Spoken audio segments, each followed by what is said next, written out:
بهالشوبات بدها باستا مسقعة على الطريقة اللبنانية، وايه نحن بلبنان بناكل الباستا مسقعة، بس مسقعة وعم تعملها على الغاز؟ ايه مسقعة وبنعملها على الغاز. تعالوا اعلمكم كيف. بس قبل ما نبلش لايك وكومنت وفولو وقصص وحكايات لنوصل لل50,000 متابع. على التيك توك بعد بدنا شي 500 متابع، وعلى الانستا بعد بدنا شي 20، فسووا فولو بدنا نوصل لل50,000 متابع، واعملوا ريبوست للفيديو كرمالكم لترجعوا للوصف بعدين. هلا خلونا نبلش. بماي عم تغلي بننزل برشة ملح، شوية زيت زيتون، وبننزل بالباستا اللي عنا، ولازم تكون باستا طويلة واوعوا تجربوا تكسروها. من بعد ما استوت الباستا عنا غسلتها منيح وصفيتها من المي اللي قلها، وهلا بدي انزل فيها بجاطفة مي مسقعة ومكعبات ثلج.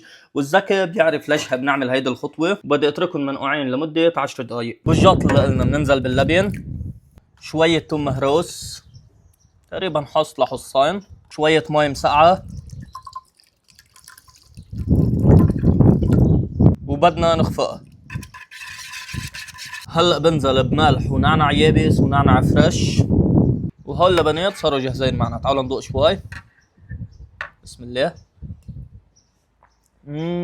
يا ويلا ويلا. من بعد ما نقعت الباستا بالماء المسقعة وصفيتها، هلا بدي انزل فيها فوق اللبنات ومنقلبهن، وهلا باخدهم على الفريزر لمدة نص ساعة. هلا تعالوا ندوقها. بسم الله. ناكل ايكو هيك. بسم الله. نشرب شوية لبن. يا ويلا ويلا. رسميا فيني خبركم انه الشعب اللبناني تفوق على الشعب الايطالي بعملان الاكل. اعملوا فولو. الى اللقاء.